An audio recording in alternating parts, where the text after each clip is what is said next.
Hi guys, it's Elizabeth, and today I'm going to make a quick video about journaling. If you're like me and like paper and pretty books, you either make your own or you buy them when you see pretty journals as you're in stores, and you accumulate them. And one of the things I've noticed is there seems to be this reluctance to actually use the journals. And there's many reasons for that, but I want to talk today a little bit about, so how do you get about filling those journals and using them up? So one of the first things that comes up all the time when I talk to people is, what about that first page? You open up a journal. This is a very simple, cheap sketchbook that I picked up at Michael's, and I'll talk about that a little bit. But it's the first page. So you know what? If you have first page anxiety, which many people do, I would recommend you just flip the first couple of pages and start 3 pages in, 4 pages in, whatever. Pick a number that looks good to you and get away from all that white blank space. Now, another alternative I would give you is that first page, make it a page that you talk about how you don't like writing on the first page. Talk about where you got the book. Talk about what you're going to be going to the grocery store to do. Get your grocery lists on them. It doesn't matter. I mean, there is this sense of the preciousness of paper. And the thing is, if we've gone ahead and actually made these books or bought them, we had this idea in mind when we picked that book up, right? So it doesn't have to be perfect. This page or any of the pages are not going up on a wall in a museum. They're not going to be in some archives, right? Just the goal is to actually get something down on a piece of paper.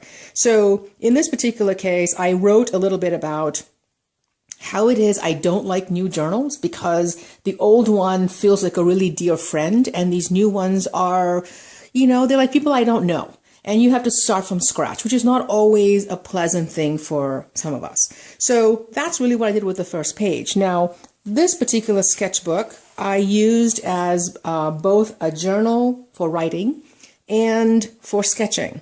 And again, I'm not talking about works of art. I'm talking about just playing, see if you can tap into your inner child.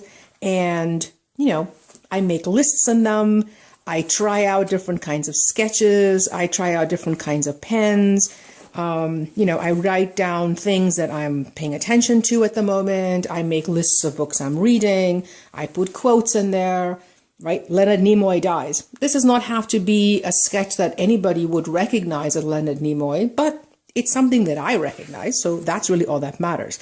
I put stubs of movies I go into. So this is one of those things, right? I'm a person who writes a lot. You can take a look at, what's her name?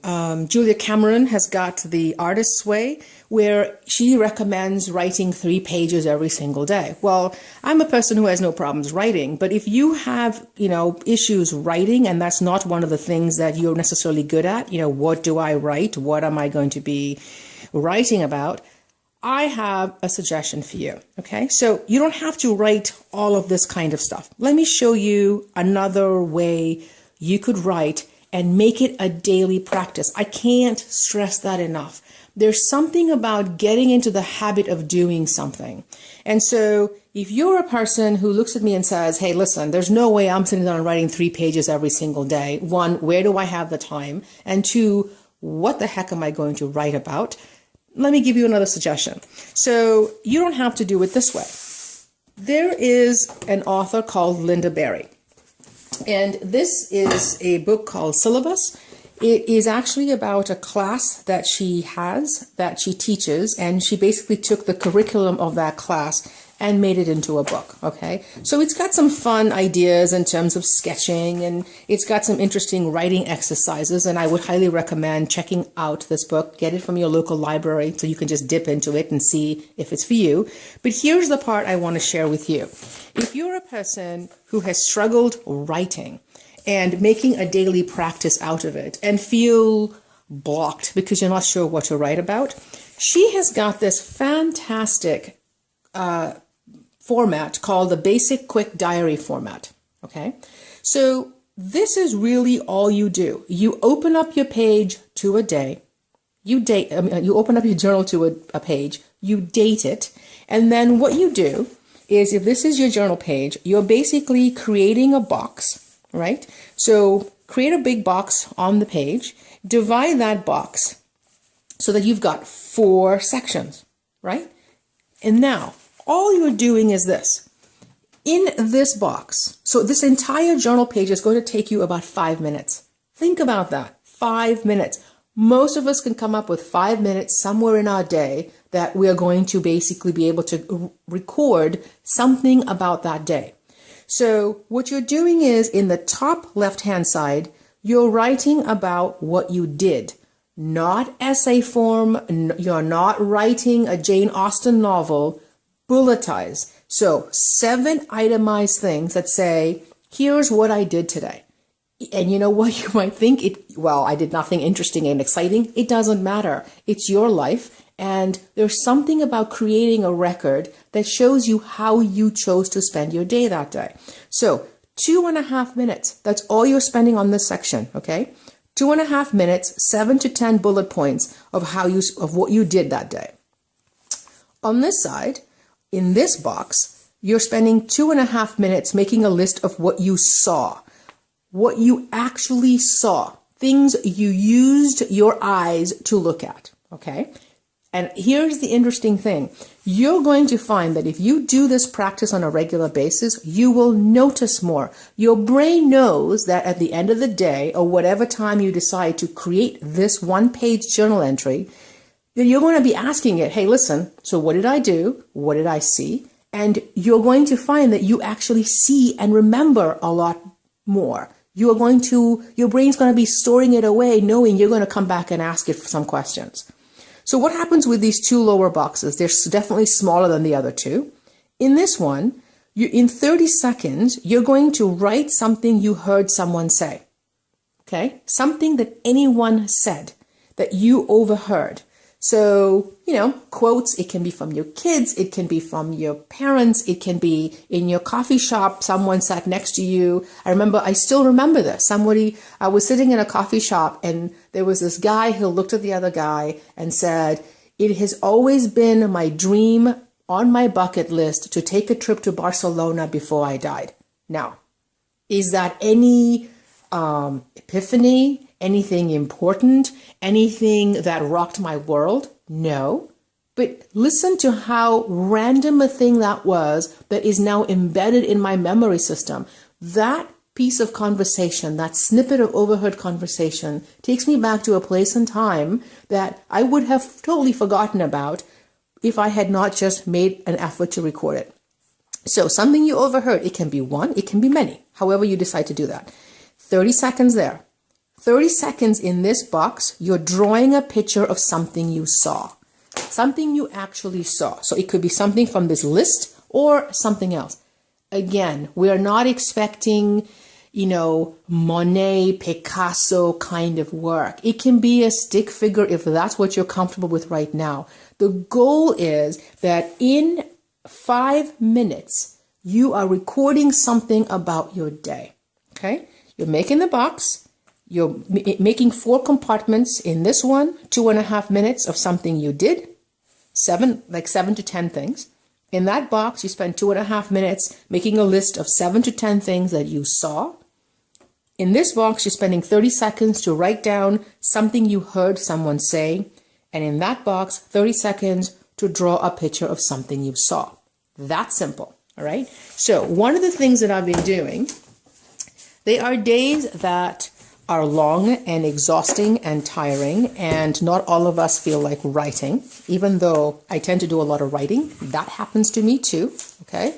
So here's an example of a modified box.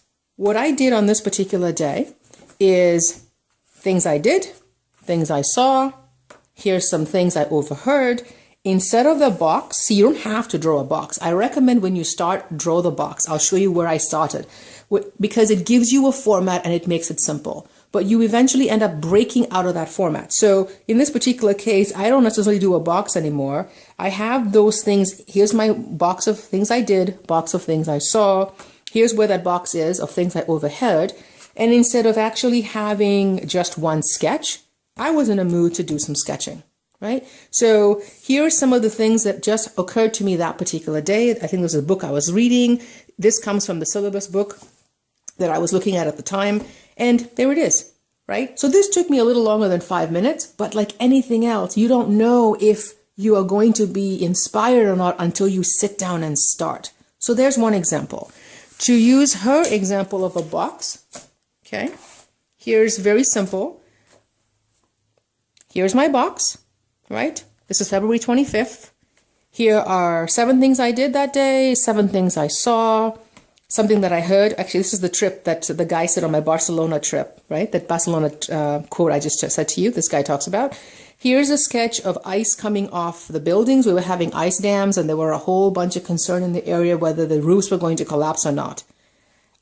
Not artistic work that's going to go on any museum walls. But you know what? That quick sketch gave me something that I actually remember really vividly.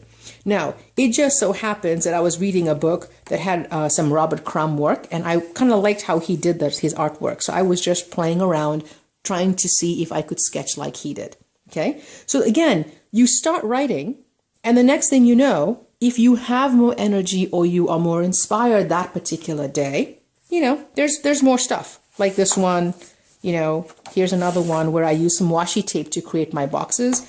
And then there's some art on the other side. You don't know until you sit down and do it what your energy level is. I tend to do mine at the end of the day, right before I go to bed, and just see what happens. Sometimes it is just a box, right? Here's one, just a box. Nothing else happened that particular day. Other times you're feeling more energetic and, you know, there's more information in it. So the other thing I wanted to talk about really quickly is there is this sense of, you know, we buy these beautiful books that we have to use. This particular sketch journal, I think, cost me $5 at Michael's, okay? Yes, by all means, if you have beautiful journals made in Venice in this amazing creamy paper and wonderful marbled covers or in leather, by all means, use them. But one of the things that I have tend to find is that sometimes those kind of beautiful books feels like we need to have amazing, inspirational, world-changing ideas.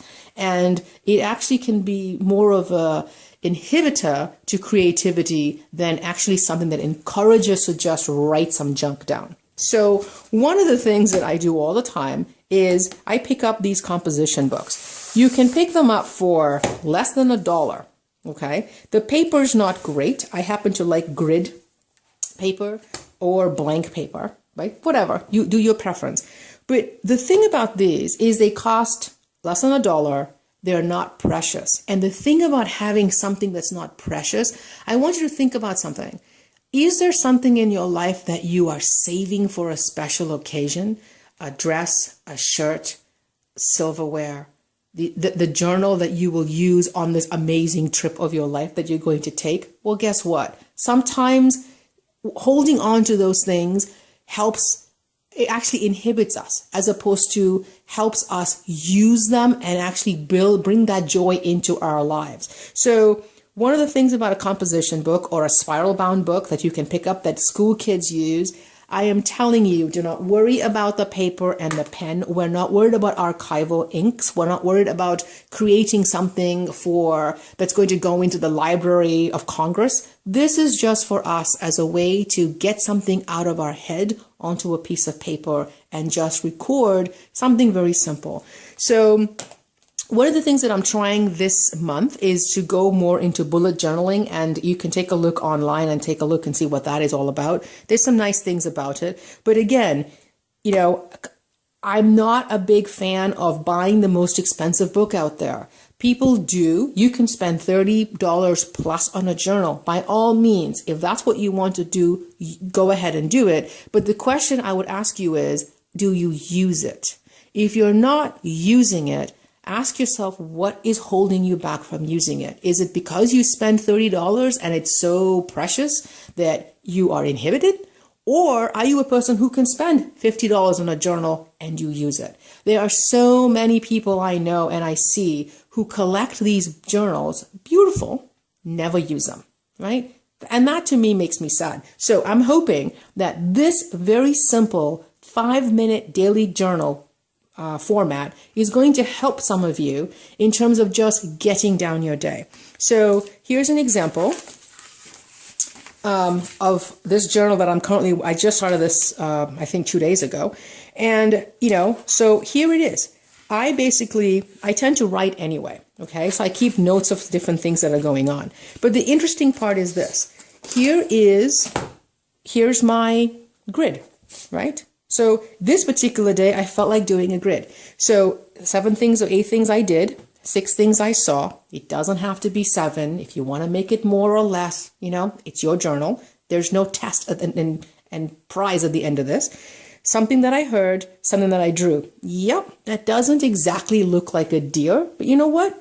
It looks like a deer to me. It takes me back to the moment I saw the deer, and that's really all that matters. Okay, and if you just stop there, guess what? You have a record. Turn the page, do one tomorrow. Turn the page, do one the next day. While you've done that, something occurs to you, some idea, some memory, something you want to spend a little bit more time jotting down, go ahead and write your novel. Okay. But the key is to make it consistent so that you are doing it every single day. Now, again, rules are made to be broken. So if you don't feel like doing it every single day, or for whatever you miss a day, it's not a big deal. The goal here is to not worry about perfection, right? We are not trying to be perfect. There is no such thing. I think that whole notion of perfection is an elusive one, and it's one of the ones that ends up trapping most of us. The goal is to be good enough. In this, you are just being good enough, and it's okay. The other powerful thing of doing this once a day, if you get to doing it once a day, if you do it once a week, once every other day, if you skip a day, who cares, right? Is at the end, you've got this journal that you have used. And trust me when I tell you, those of you who keep journals or sketchbooks know what I'm talking about. These really inexpensive books that we have filled become really precious to us.